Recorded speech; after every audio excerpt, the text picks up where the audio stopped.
Good morning, sports racers. It's Sunday, August 22nd. Well, it's not my show. Good morning, everybody. It is Sunday the 22nd of August. I'm still in my pyjamas. I haven't had a shower. And I'm really tired. I went downstairs this morning to make my breakfast. Variety toast. It's toast that's varied. I was approached by my nephew holding a toy spatula and a toy jug. I watched him concentrating on the task at hand, slowly beating the spatula around the inside of the jug. After a while he stopped, looked inside, and started again. He didn't seem to be playing. He was very businesslike about it. After a while he stopped, removed the spatula from the jug, and looked inside. At this point he gave himself a small nod of satisfaction, placed the spatula back inside the jug, and approached me in the kitchen. At this point he looked up at me and said, "Thieve," which we've now learnt is a variation of my name. He then removed the spatula from the jug and raised it up to me, as if to taste. I did this. Needs more salt. He burst into tears and ran away. That boy's got issues. Later on, as I was leaving the kitchen again after making a fantastic cup of tea, he approached me this time wearing a dressing gown and holding a teacup, like this. While he may be incredibly immature and less than 2 years old, I do believe there's something very wise about that boy.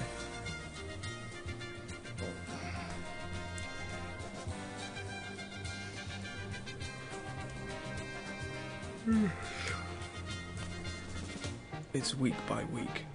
Number 8. Let's see what's weak this week. Sometimes you don't need satire. Sometimes a headline is just right.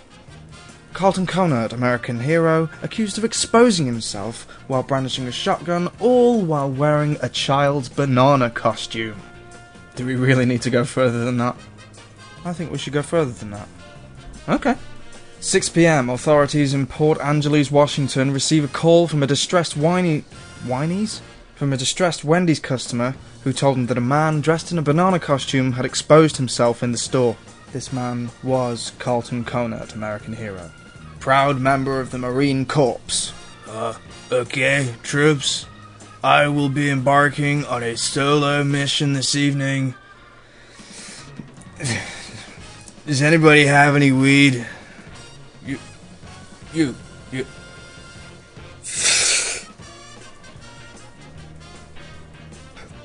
Okay, first port of call, dudes. I gotta get me down to one of them costume stores and rent one of those kids' banana costumes. It's very important for the mission that I look like some kind of natural produce. Then I'm gonna get my ass to Wendy's, right?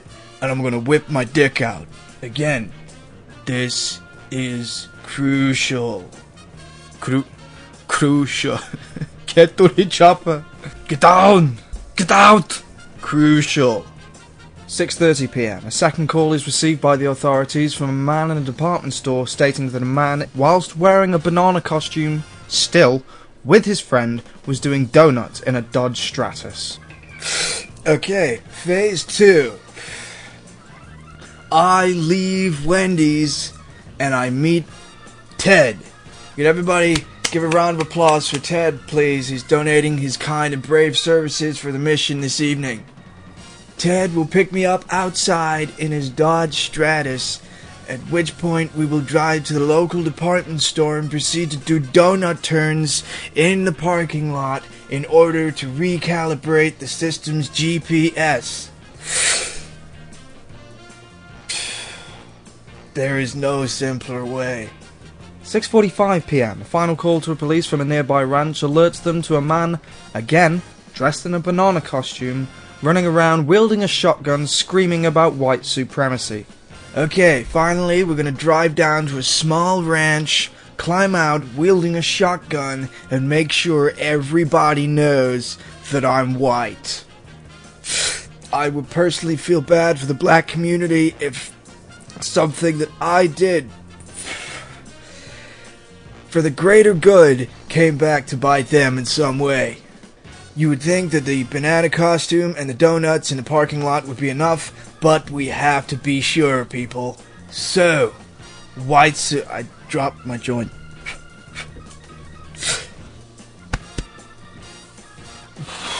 So, white supremacy it is.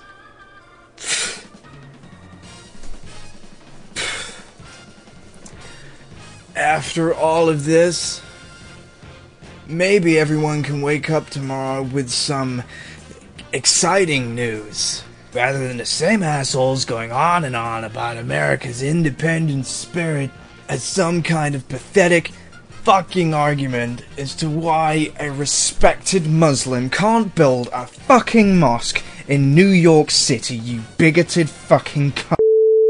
Housekeeping. I'm sorry, honey, Sometimes I just get so angry with the world. It's like I'm losing hope. Speaking of which, more hope, please.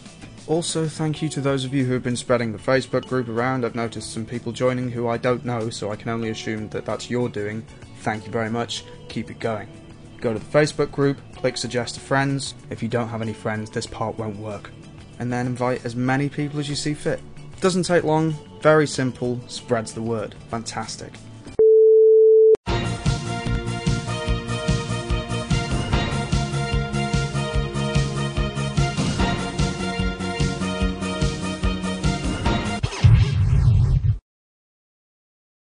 Pew Research Center published the results of a survey that concluded that 18% of Americans believe that Barack Obama is a Muslim. That's up from 11% last year. 34% know, note, knowing is far better than believing, is in fact a Christian, as he has always said, and 43% neither know nor care. Those who claim he is a Muslim have cited media reports. In other news, a startling 100% of Week by Week cast members, Touchy Monkey, Daft Cow, Naked Touchy Monkey and Steve, are aware of the stupidity of only paying attention to the media rather than forming your own sound, falsifiable opinion, you fox-gobbling morons. Scientists revealed this week with the use of a cosmic lens that the universe will apparently keep on expanding forever, rather than coming and crashing in on itself, as has been hypothesized. It's like we're all going to be okay, right? Wrong. In all likelihood, in this case, the universe will be left a cold, dead wasteland. Oh, fantastic! That's much better! Rather than disappear up Mother Nature's gaping goatsy anus, we're all going to slowly drown in self-pity as we watch everything else around us succumb to the cold and die. That's excellent! Here's hoping it happens during Mardi Gras so the Pope can blame it on the gays. Hey Pope, nice hat you've got there. What's that, white with a gold trim? Oh, that's classy. Oh, robes all day. Well, I suppose it keeps you cool. And you're an individual. You're doing your own thing. Fuck what society thinks, am I right? That's a lot of jewellery you've got there, Pope. Say, you ever thought of becoming a gay icon? You've got the outfit. All you got to do now is stop being a prick. So yeah, the universe is dying. WikiLeaks update. Well, not so much an update as it is a slap in the face of the law with a big limp dick. Uncle Sam, that douchebag with a big hat and a small dick, is afraid to bring any legal action to WikiLeaks, who have released an insurance file which has been downloaded by thousands of people. The file poses somewhat of a Pandora's box issue, as no one bar the people at WikiLeaks know what's inside it. Many believe it to contain more damning government military secrets that will surpass anything that has or will be released by WikiLeaks in the future. The file is locked with an incredibly strong encryption that is unable to be opened by the American government. Methinks they've been hiring the wrong people. But the thought is that if anything happens to the man behind the WikiLeaks website, the encryption code will be released and the thousands of people that downloaded it will be able to unlock the insurance file and republish its contents. That, people, is what balls look like. Massive, throbbing balls of absolute justice. I'd like to give out a brief message to AOL and YouTube. If you could speed your fucking service up, please, that'd be fantastic. I'd like to get this episode out before the next one is due. Okay? Oh, and another thing, I went to see Toy Story this week. That is a sad fucking film. Don't judge me for crying, I'm a stuffed monkey. That shit was my Vietnam.